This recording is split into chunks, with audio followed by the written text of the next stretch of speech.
বড়বাজারের মশলাপোস্তায় দুপুরের বাজার সবে আরম্ভ হয়েছে। হাজারি বিশ্বাস প্রকাণ্ড ভুঁড়িটি নিয়ে দিব্যি আরামে তার মশলার দোকানে বসে আছে। বাজার একটু মন্দা, অনেক দোকানেই বেচাকেনা একেবারে নেই বললেই চলে। তবে বিদেশি খদ্দেরের ভিড় একটু বেশি। হাজারির দোকানে লোকজন অপেক্ষাকৃত কম। ডান হাতে তালপাতার পাখার বাতাস টানতে টানতে হাজারি ঘুমের ঘোরে মাঝে মাঝে সামনের দিকে ঝুঁকে পড়ছে। এমন সময় হঠাৎ কার পরিচিতি গলার স্বর শুনে সে চমকে উঠল। বলি, ও বিশেষ বিশেষ মশাই।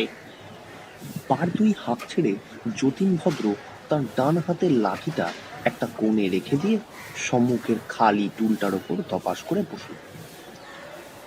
যতীন হাজারি বিশ্বাসের সমবয়স্ক, অনেক দিনের বন্ধু। ভাগ্যলক্ষ্মী এতকাল তার ওপর অপ্রসন্ন ছিল।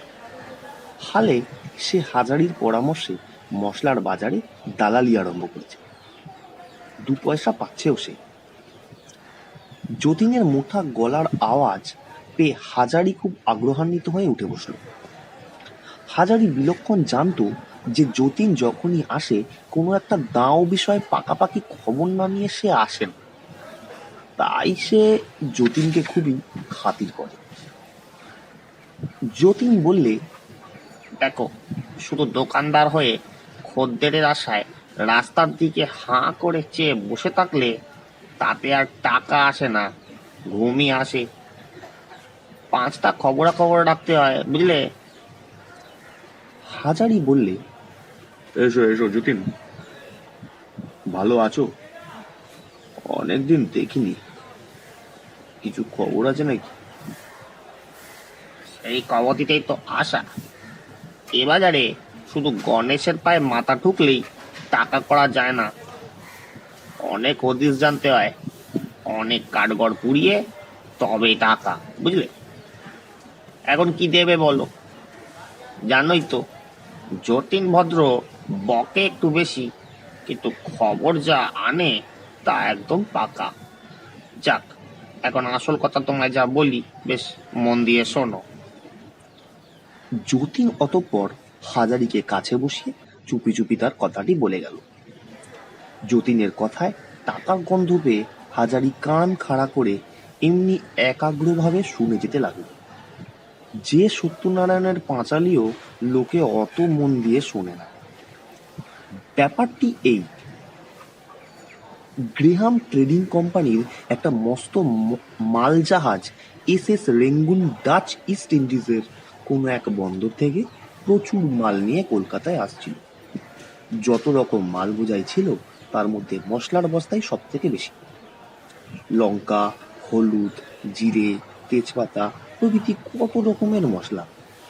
প্রতি বস্তাটি ওজনে 2.5 মণের কম নয়। এরকম শত শত বস্তার গাদায় জাহাজখানা আগাগোড়া ঠাসা।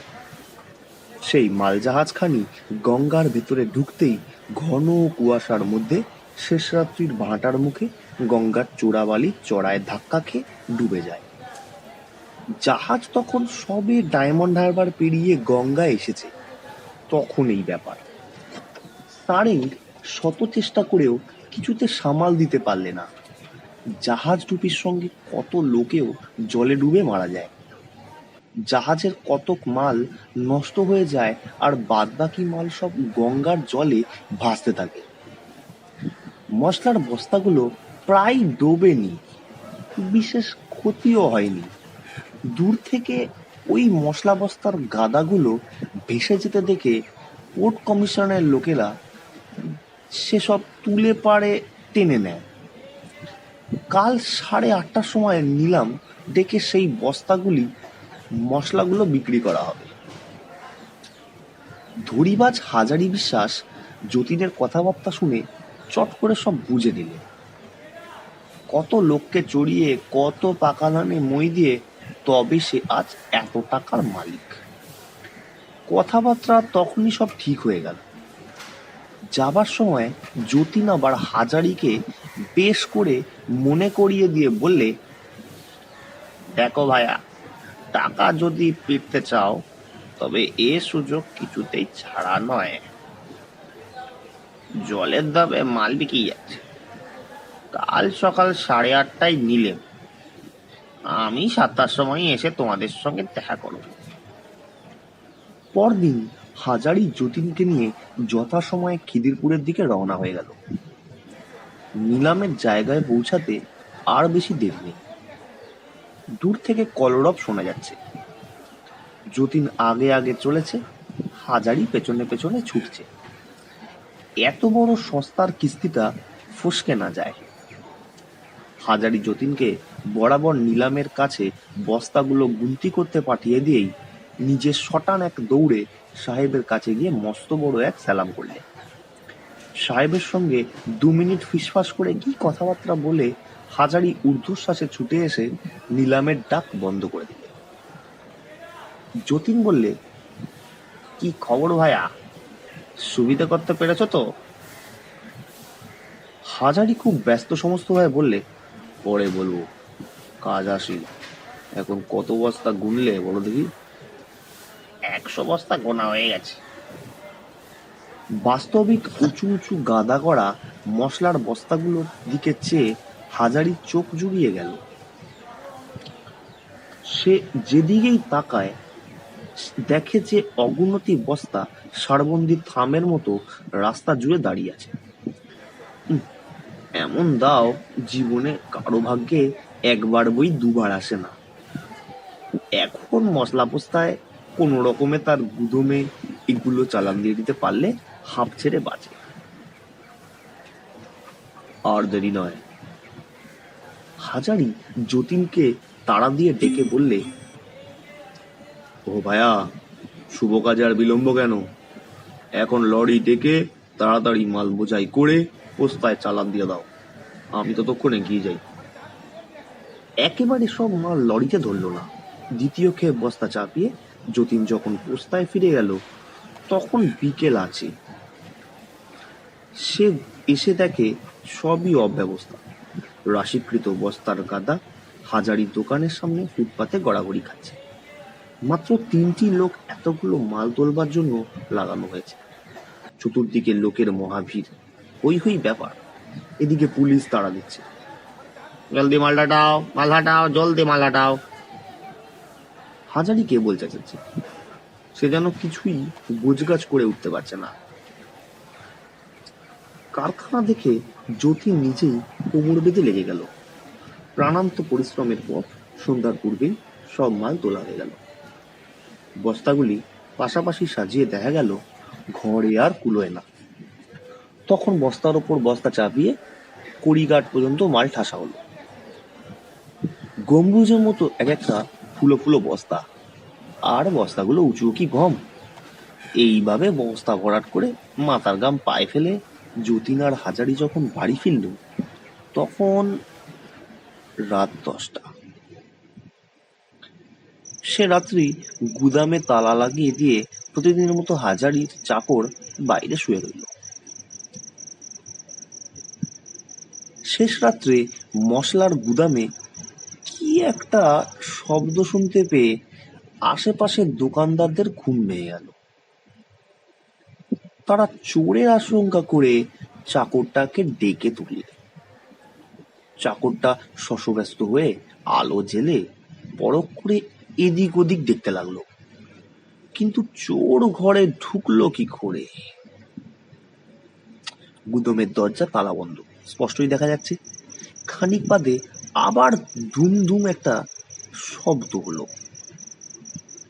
সকলে কান খাড়া করে রইল। বেশ মনে হলো এবারকার শব্দটা যেন হাজারির মশলার গুদমের ভেতর থেকেই আসছে।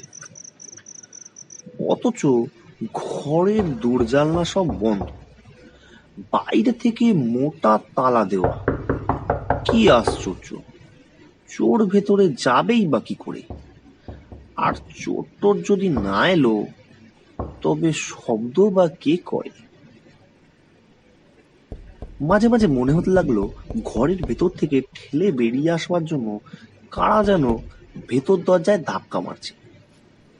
শেষ রাতের বাকি সময়টা এইভাবেই শব্দ শুনে কেটে গেল। আরো আশ্চর্য, ভোর হবার সঙ্গে সঙ্গেই গুদম ঘর থেকে শব্দ আস্তে আস্তে মিলিয়ে গেল। সে রাত্রি এই পর্যন্ত। পরদিন সকালে মশলাপট্টির দোকানদারের মুখে মুখে রাষ্ট্র হয়ে গেল যে হাজারির দোকানে বিষম কাণ্ড, ভীষণ চুরি। আসলে সত্যি যা নয় তার 10 গুণ বাড়িয়ে দিয়ে মিথ্যে রটাতে লাগলো। ক্রমে কথাটা হাজারির কানে উঠল। হাজারি বিশ্বাস খবর পাওয়া মাত্র দৌড়ে এসে তালা খুলে গুদোমে ঢুকে দেখে সে বস্তাগুলো ঠিকই আছে, একটি মালও বেয়াত হয়নি। কি ব্যাপার? তখন সে ভাবলে কিছু নয়, তার মশলা বস্তাগুলো দেখে যাদের চোখ টাটিয়েছিল এ নিশ্চয়ই সেই বদমাশদের মিথ্যে কারসাজি। তারাই মজা দেখবার জন্য চুরির গুজব রটিয়েছে। কিন্তু হরে চাকরটাও যে বললে ভীষণ শব্দ শোনা যাচ্ছিল। এই শব্দ রহস্যটার হাজারি কিছুই কিনারা করতে পারলে না। চোর যদি এসেই থাকবে তবে কিছু নিলেও না, উপরন্তু শব্দ করে জানান দিয়ে চলে গেল। এ কি ব্যাপার? তবে কি তাকে ভয় দেখাবার জন্যই রাত্রিবেলা দুর্বৃত্তেরা এইসব আয়োজন করেছে? 7-5 ভেবে হাজারি সেদিনকার মতো কথাটা চেপে গেল। ভাবলে আজ রাতে আর বাড়ি না গিয়ে নিজেই দোকান পাহারা দেবে। করলেও তাই। রাতে ঘুমোবার আগে হাজারি বেশ করে চাকরটাকে নিয়ে গুদোমের ওপর থেকে আরম্ভ করে নিচে পর্যন্ত পাতি পাতি করে প্রত্যেকটি বস্তার গাদা দেখতে লাগলো। তারপর ভেতর থেকে জানালাটা খুলে রেখে ঘরের তালা লাগিয়ে দিল। তবে আজ একটা নয়, হবসের 4 লিভারের 2টো মস্ত ভারী তালা। হাজারি চাকরটাকে নিয়ে ঘরের সামনে শুয়ে নানা কথাবার্তার পর যখন ঘুমিয়ে পড়ল তখন রাত 2। শেষ রাত্রির দিকে কি একটা শব্দ হতেই হাজারির ঘুম ভেঙে গেল। হরে চাকরটা আগেই একটা শব্দ শুনতে পেয়েছিল। গত রাত্রের ব্যাপারও তার বেশ মনে আছে, তাই সে নিজে আর কোনো কথা না বলে চুপ করেই পড়েছিল। কিন্তু খানেক বাদেই ও আবার কিসের শব্দ? ঘরের ভিতর বস্তায় বস্তায় কি বিষম ধস্তাধস্তি, যেন দৈত্য দানবের লড়াই বেঁধেছে। পরে আর হাজারি তখন ধর্মর করে এক লাফে বিছানা ছেড়ে আলো জ্বালিয়ে দেখতে লাগলো তালা ঠিক আছে কিনা। তালা দুটো ঠিকই আছে। হাজারি জানলার ফাঁকে চোখ লাগিয়ে দেখতে পেলে 2টো প্রকাণ্ড বস্তা ঘরের ভেতর থেকে দরজায় ঢু মারছে। ভয়ে হাজারি চোখ দুটো ডাগর হয়ে উঠল। বস্তা জীবন ধরে উঠল নাকি? না, সে চোখে ভুল দেখছে না, অনিদ্রা দুর্ভাবনায় তার মাথার ঠিক নেই। হাজারি ভয়ে ভয়ে খানিকটা চোখ বুজে রইল। হাজারি যখন চোখ খুললে তখন ভোরের আলো জানলার গড়াত দিয়ে ঘরে স্পষ্ট দেখা গিয়েছে। সঙ্গে সঙ্গে শব্দ টব্দ সব থেমে গিয়েছে।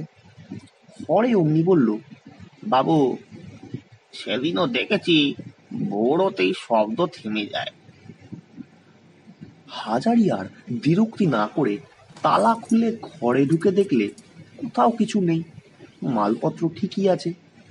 তবে কালকের থেকে আজ তফাৎ এই যে বস্তাগুলো যেটি যে জায়গায় দাঁড় করানো ছিল সেটি ঠিক সেখানে নেই। প্রত্যেক বস্তাটি যেন সরে সরে তফাৎ হয়ে গেছে। একটা বস্তা আর একটার ঘাড়ে কাত হয়ে পড়েছে। বিশেষ করে পেছন দিকের বস্তাগুলো হান্ডুল বান্ডুল অবস্থায় পড়ে রয়েছে। হাজারি মহা ভাবনায় পড়ে গেল। চোরই যদি হয় তবে শব্দের সৃষ্টিপাত কেন? আর চোর ঢোকেই বা কোথা থেকে? আর বেরিয়েই বা যায় কেমন করে? অসম্ভব। তবে কি জাহাজডুবির লোকগুলো ডুবে মরে ভূত হয়ে মশলা বস্তায় যে যার ঢুকে বসে আছে? লাটের মাল কিনে অবধি দুরাত্রি এইভাবেই কাটল। আজ তৃতীয় রাত্রি। হাজারির রোগ অসম্ভব বেড়ে গেছে। আজ সে মরিয়া হয়ে দুজন লোক নিয়ে সারা রাত্রি গুদামের বাইরে জেগে বসে রইল। হাতের কাছে যাকেই সে পাবে কিছুতেই আজ আর তাকে আস্ত রাখবে না। তার এই অভীষ্ট সিদ্ধি করবার জন্য দিনমানেই সে খুব ঘুমিয়ে নিয়েছে, পাছে রাত্রে ঘুমিয়ে পড়ে।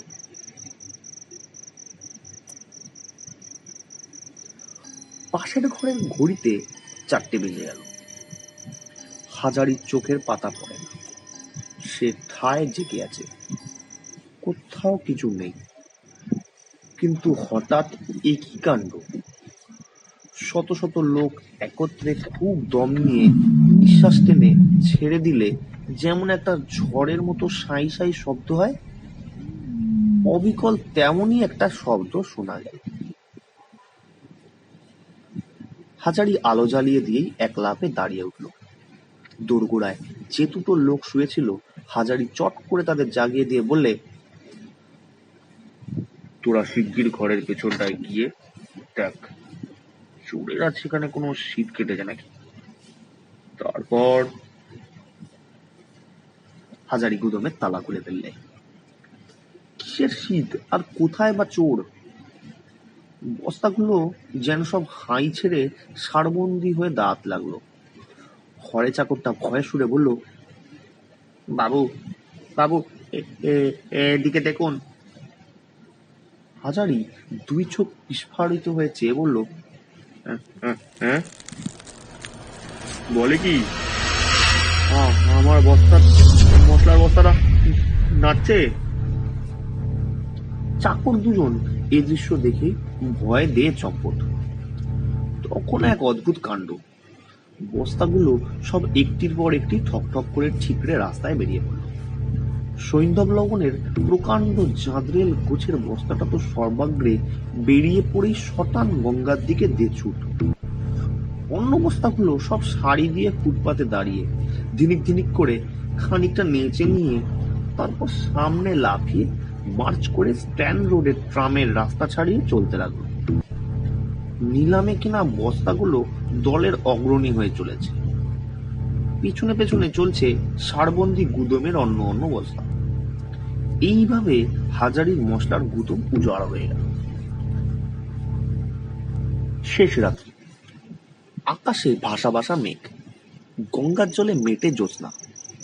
হাজারি বিশ্বাস একা দাঁড়িয়ে। এ কি সত্যি না স্বপ্ন? নির্বাক হতবুদ্ধি হয়ে দাঁড়িয়ে সে ফ্যাল ফ্যাল করে চেয়ে দেখছে। লোক দেখে চেঁচিয়ে উঠবে সে শক্তিও তার লুপ্ত।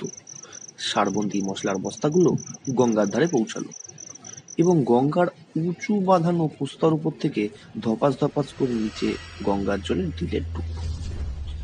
এইভাবে পরপর সমস্ত বস্তা একে একে গঙ্গার জলে ঝাঁপিয়ে পড়তে লাগলো। এবারেও আগে ডুবলো নিলামের বস্তাগুলো, তারপর গুদমের অন্য বস্তা। এক রাত্রির মধ্যে হাজারি বিলক্ষণ নিঃস্ব হয়ে গেল। এই ঘটনা শোনার পর থেকে হাজারির প্রতিবেশী দোকানদারেরা সকলেই বিজ্ঞের মতো ঘাড় নেড়ে এক বাক্যে বললে, আমরা তো অনেক আগেই জানতুম ভরা অবস্থায় জাহাজ ডুবি, আর সেই লাটের মাল কিনলে কিপটে হাজারি বিশেষ। ভাগ্যিস বুদ্ধি করে আমরা ঘেঁষিনি, এ মাল কিনলে আমাদেরও কি রক্ষা থাকতো।